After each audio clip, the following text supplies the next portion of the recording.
L'admission des femmes à l'égalité parfaite sera la marque la plus sûre de la civilisation. Et elle doublera les forces intellectuelles du genre humain. Bonsoir à tous et à toutes. Je suis très fière de prendre la parole aujourd'hui. Étant une fille, mais aussi la fille d'une femme, d'une maman. Chères mères, femmes, filles et sœurs, nous célébrons aujourd'hui la journée internationale de la femme. Une journée où les femmes et les hommes qui œuvrent pour l'égalité des genres sont mis à l'honneur.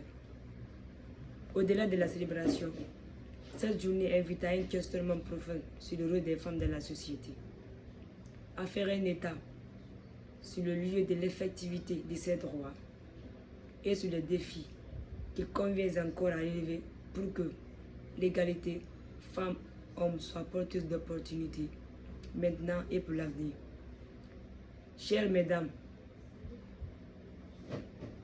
beaucoup d'eau a coulé sous le pont, beaucoup de promesses nous ont été faites sans être tenues. L'heure n'est plus à la mendicité de notre roi, car la vraie liberté et la vraie indépendance ne s'acquièrent jamais sans revendication et sans lutte. Excellences mesdames, je voudrais donc rappeler que les droits de toutes les femmes et de toutes les filles sont inaliénables, intégraux et indissociables. Sur les droits universels, l'égale et le pleine participation de la femme à la vie sociale, politique, économique et sociaux. L'élimination de toutes les formes de discrimination sont les objectifs prioritaires pour la communauté. Ces droits et ces principes sont consacrés à un certain nombre d'instruments internationaux dont la Guinée est signataire, notamment la Déclaration universelle des droits de l'homme, le Pacte international relatif des droits civils et politiques, le Pacte international relatif des droits économiques, sociaux et culturels, la Convention de l'élimination de toutes les formes de discrimination à l'égard des femmes. Je voudrais exprimer l'appréciation du système des États-Unis à l'endroit de l'État guinéen pour la ratification de la Convention sur les droits,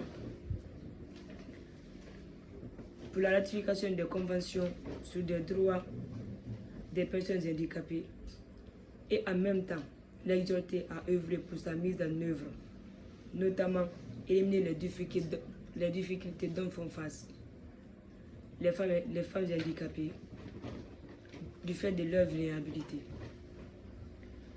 Je voudrais aussi faire un vibrant plaidoyer au gouvernement guinéen pour la prise des mesures sur la mise en œuvre des droits des femmes à l'égalité dans la famille, auquel s'est engagée la Guinée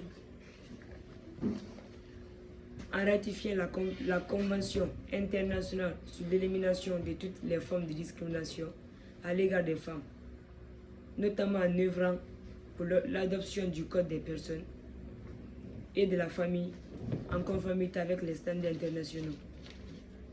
J'entends donc par ailleurs renforcer notre pression collective et pousser à l'adoption des sanctions ciblées contre les personnes et les auteurs de ces violences sexuelles qui sont responsables des violences multiples des droits de l'homme et des droits des femmes, qui font intégralement partie.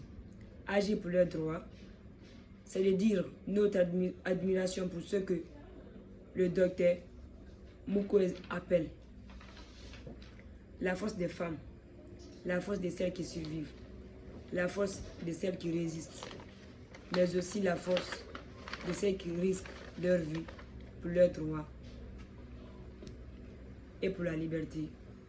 C'est récompenser leur immense courage. Agir pour les droits des femmes, c'est de leur apporter un soutien concret. Agir pour leurs droits, c'est aussi permettre aux femmes de faire le droit. Le droit des femmes constitue un chemin sûr des sociétés équitables, pacifiques et prospères. Ils sont bénéfiques pour nous tous et toutes. Je ne saurais terminer mon allocution sans remercier les organisations guinéennes, filles et femmes qui mettent leurs énergies tous les jours pour la défense des causes des femmes et filles. Je rends un vibrant hommage à toutes les femmes qui, pour leur combat de chaque jour, sont consacrées à défendre les causes des femmes et filles, notamment Moussa Yoruba, Karat Kaba, Domani Doré, Rose Poula Pesemo, Jaka Kamara, Jaka Siribe, Mafouja Bangoura, Mariette Bokoum, Mimish Tibati, Djelkawa Bintou, Manamba, Sayoun Kamara, Aisha Nayat Kwante et particulièrement ma maman Aïssata Souma. Ensemble, prenons des mesures urgentes pour en faire une réalité. Je vous remercie.